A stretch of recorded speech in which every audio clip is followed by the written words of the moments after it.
국회여야 대표님과 관계자 여러분, 그리고 삶의 질을 높이기는커녕 연일 위협적인 통치행위를 하고 있는 윤석열 정부에 대해서 불안에 떨고 있는 국민 여러분, 저 맹정스러운 시민만 보고 국민만 보고 함께 일해한 이곳 국회에서 37년간 수도권 2천만 시민에게 생명수를 공급하고 있는 도시, 응급의료 처치를 받지 못해 생명을 잃고 있는 도시의 한 맺힌 이야기를 잠시 간절하게 올려드리고자 합니다. 충주는 조선시대 당시에 평양, 서울 다음으로 큰 도시였습니다. 현재는 20만에 약간 넘는 이러한 도시로 전락하고 있습니다. 바로 이러한 무서운 무대 뒤에는 응급의료 문제와 물자치권 문제가 있습니다. 응급의료 주권을 우리가 굳건히 지켰고 물자치권을 법제화했다면 이를 위해 지난 12년간 충주를 맡아온 삼선 이종배, 조기룡 시장이 역할을 제대로 했다면 우리의 현실은, 충주시 현실은 37만 원주시보다 훨씬 더 큰 도시로 성장했을 것입니다. 이러한 갈망 속에서 두 분에 대한 성토보다는 저의 대안을 중심으로 김경호 의원님과 함께 이 자리에서 간절하게 호소드리오니 입법을 통해서 함께 하여 주십시오. 먼저 생소하지만 물자주권 문제, 물주권을 말씀드리겠습니다. 수도권 주민에게 댐이란 무엇인가? 댐 주민에게 댐이란 무엇인가? 이것이 우리의 의제입니다. 고통스럽습니다. 현실적 피해에 대한 적절한 보상이 이루어져야 됩니다. 상상할 수 없는 시민들의 피해, 입법을 통해서 해결해야 됩니다. 이것은 악법이었습니다. 현실은 어떤가를 잠시 설명드리겠습니다. 전국의 댐 수변지역은 1000제곱킬로미터에 해당됩니다. 우리 충주시의 면적과 거의 같습니다. 그중 약 30%, 28%의 수변구역을 우리는 충주시는 받고 있습니다. 대단한 것입니다. 사실상 개발행위가 불가합니다. 이러한 불공정 악법은 바로 4대강 유역개발법에 근거합니다. 충주, 제천, 단양 시민 35만 명은 이런 고통을 36년간 겪고 있습니다. 여러분들 상상을 해보십시오. 이러한 고통의 줄기의 뿌리에 바로 악법이 있습니다. 그렇다면 한강수계 기금은 바로 6,817억 원, 2021년 기준입니다. 여기서 걷어들이는 물세, 무리형 분담금, 토지 매각 등 임대 수입으로 조성된 7천억여 원의 돈은 경기도로 절반 이상이 뿌려지고 강원도가 조금 가져가고 충북은 8.8%를 가져옵니다. 이게 여러분들 말이 되겠습니까? 고통스럽습니다.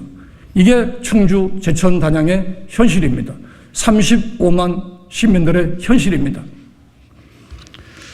최근 전기세, 가스 폭탄으로 난리들인데요.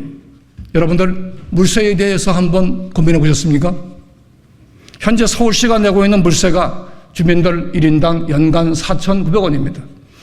스타벅스는커녕 우리 커피 한 잔 값도 안 됩니다. 죄송합니다. 성남시는 톤당 340원을, 그리고 서울시는 톤당 580원을 받고 있습니다. 그래서 4,900원을 실비로 여러분들이 부담하고 계십니다. 위세토막의 불편한 진실 속에서 여러분들은 어떤 생각을 하셨습니까? 이러한 불공정, 불공평 속에서 바로 우리는 살고 있습니다. 수도권 국회의원님들 모두가 남몰라를 하고 있습니다. 충주시 이종배 의원님, 부끄럽지 않습니까? 창피하지 않습니까, 여러분? 이분과 함께하는 한강 수계지역 9개 지역의 7개의 지역 국회의원님들 먹고 놀았습니다. 강 건너 불구경하고 있는 이분들에 대해서 우리 수변구역 주민들은 통곡하고 통탄하고 있습니다. 여러분 잘 아시지만은 광군과 싸워 이기는 시민은 없습니다. 충주경실련과 남양주에서 소송을 했지만은 실패했습니다. 졌습니다. 이제 물자치권을 법제화시켜야 됩니다. 우리는 이것이 이루어지지 않으면 권리를 찾기 위해서, 쟁취하기 위해서 투쟁을 해야 됩니다. 제안드립니다. 국토법과 수도법을 즉시 개정하여 주십시오. 충주는 옥상옥 규제를 받고 있습니다. 상손으로 묶어놓고 또 국토법으로 묶습니다. 이중규제입니다. 하늘이 내려준 천부의 자원, 물자원을 우리들에게 돌려주십시오. 물과 관련하여 관리하는 시스템을 바꿔야 됩니다. 댐 관리 주체가 일어나야 됩니다. 물정책은 환경부가, 홍수재난 관리는 행안부가, 하천개혁은 국토부가 하는 나라는 드뭅니다. OECD 30여 개 국가 중에서 대부분이 환경부가 주관을 합니다. 이제는 바꿔야 됩니다.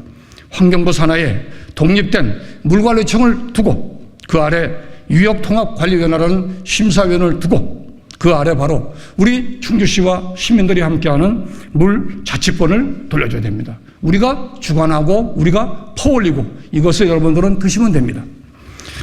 마지막으로 응급의료에 대해 말씀을 드리겠습니다. 짧게 말씀드리겠습니다. 충주시는 가혹한 현실에 처해 있습니다. 의과 전문의 수가 1.3명으로 전국 최하위, 기대수명 치료 사망률 전국 최하위, 2023년 기준 현재 응급의료 꼴등입니다. 여러분들 이해하십니까? 상상도 못한 일입니다. 현실에서 여러 가지 많은 문제가 있습니다. 시간 관계상 짧게 말씀드리면 17억 원의 충주에 있는 신라병원을 받아서 리모델링해서 건대 서울에 1조 원을 투자한 건대재단, 그리고 도립병원을 갖고 있는 충주의 하나에서 여기에 K건설이 돈을 대고 BTL 방식으로 해서 운영되고 있는 충주의료원, 바로 현재 상황은 심각합니다. 가동률은 40%고 충주건대병원은 200병상이 현재 유지되고 있습니다. 전에는 500병상이 넘는 규모였습니다. 이러한 속에서 저는 완전한 새로운 형태의 상급병원 설립을 주장하고 또 이를 위해서 충주의료원을 충북대병원이 흡사하여 관리하는 상급병원으로 전환시켜주고 충주건대병원은 권역별 응급센터격인 내시멸관 센터로 전환하자. 이것도 안 된다면 마지막으로 시민들과 함께하는 시민을 위한 바로 우리가 병원다운 병원을 세우자. 이렇게 해서 4년 동안 지난 투쟁을 하고 현재 200일 동안 서울과 충주로 가는 왕복 투쟁을 하고 있습니다. 지난 지역연장 4년 이후에 제가 수업과 실습을 서울에서 하고 있는 건대의전원을 정상화시켰습니다. 교육부를 상대로 철저한 감사를 통해서 시정 조치했습니다. 응급의료 조치 미흡으로 사망하거나 현재 중상자가 되어 있는 40명과 면담을 하고 함께하고 있습니다. 충주건대병원에 응급의학과 전문의 4명이 투입된 것도 저의 노력이었습니다. 부끄럽습니다. 그러나 호소합니다.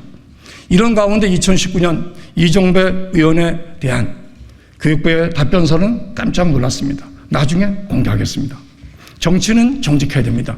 끝으로 이종배 의원님, 우리 조기령 시장, 삼선 이종배 의장 반성하십시오. 그러나 두 분이 응급의료 실태 혁신을 위해서 함께한다면 저는 빠지겠습니다.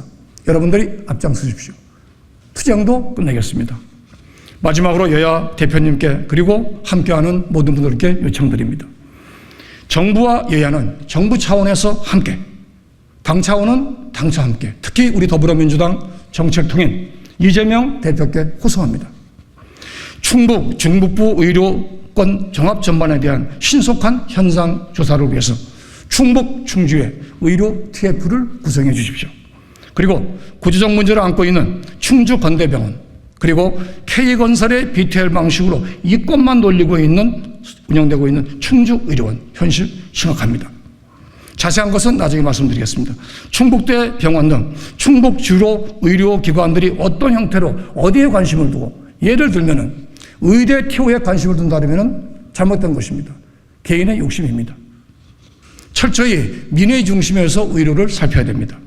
그 결과를 토대로 우리 충주시에 보고해 주시고 중부권역 100만 응급의료를 위해서 병원다운 병원을 세워주십시오.